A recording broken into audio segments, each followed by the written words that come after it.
Você já caminhou sozinho em uma floresta quando o silêncio parece gritar? O vento para, o som dos insetos desaparece, e de repente você sente como se algo antigo estivesse te observando. Não é apenas medo, é o olhar do Anhangá, o espírito guardião das florestas, o eco vivo da própria natureza, que desperta quando o homem ultrapassa o limite da destruição. Os povos indígenas acreditavam que o Anhangá era o mensageiro dos deuses, uma presença que vagava entre o mundo dos vivos e o dos espíritos. Mas com o tempo, ele se tornou algo muito mais sombrio. Uma entidade que carrega em si toda a dor e raiva da terra ferida.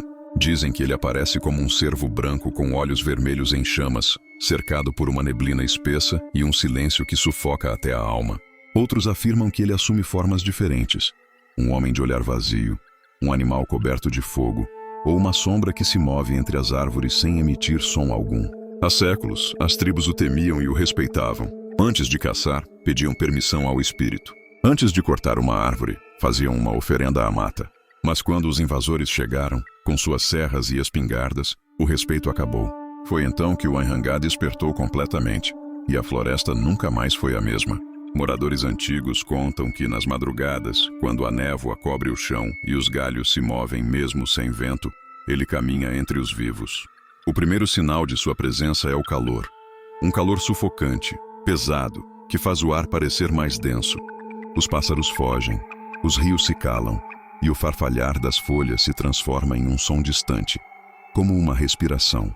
E quando você percebe que está sendo observado, já é tarde demais. Há histórias de caçadores que entraram na mata e nunca voltaram. Alguns foram encontrados dias depois deitados no chão, com o olhar fixo no nada, sem nenhum ferimento visível. Outros simplesmente sumiram. Mas quem sobreviveu conta o mesmo. Antes de desmaiar, viram o cervo branco, imóvel, encarando-os com olhos que pareciam feitos de fogo. E uma voz ecoando, não no ar, mas dentro da mente. Uma voz calma, profunda que pergunta: "Você ainda acha que a floresta é sua?" Um homem de uma vila no interior do Pará jurou que viu o Anhangá certa vez. Ele havia derrubado uma árvore antiga, ignorando os avisos dos mais velhos. Naquela noite ouviu batidas do lado de fora de casa. Quando olhou pela janela, havia pegadas incandescentes no chão, como se algo queimasse sem deixar fogo. No dia seguinte, o homem foi encontrado às margens do rio, com marcas de chifres gravadas na terra ao redor do corpo. Ninguém soube explicar o que aconteceu. E o pior é que a árvore que ele havia derrubado estava de pé novamente. Dizem que o Anhangá não mata por prazer, ele pune. Leva as almas daqueles que não respeitam a floresta. Os condenados vagam ao seu lado, invisíveis, sussurrando entre as folhas.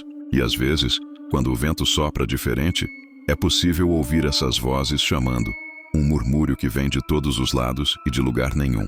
Alguns estudiosos tentaram explicar os avistamentos com fenômenos naturais, ilusões ou lendas indígenas mal interpretadas.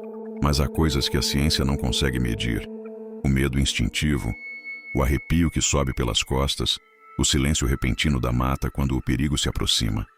E é exatamente nesse silêncio que o Anhangá vive, esperando o próximo que ousar desafiar a natureza. Pescadores ribeirinhos dizem que, às vezes, veem o reflexo de olhos vermelhos na superfície da água e fogem antes de o rio se agitar. Outros falam de um vento quente que passa e apaga todas as lamparinas, mesmo sem soprar.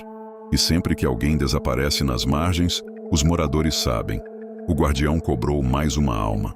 Então, se algum dia você estiver no meio da mata e o ar se tornar pesado, se o calor apertar mesmo à noite e o vento parar de soprar, não fale, não olhe e nunca corra. Apenas feche os olhos e respeite o silêncio, porque talvez o Anhangá esteja te observando. E se ele achar que você não pertence àquela floresta, você vai se tornar parte dela. Siga este canal, ou o Anhangá pode aparecer quando o vento soprar em seu nome.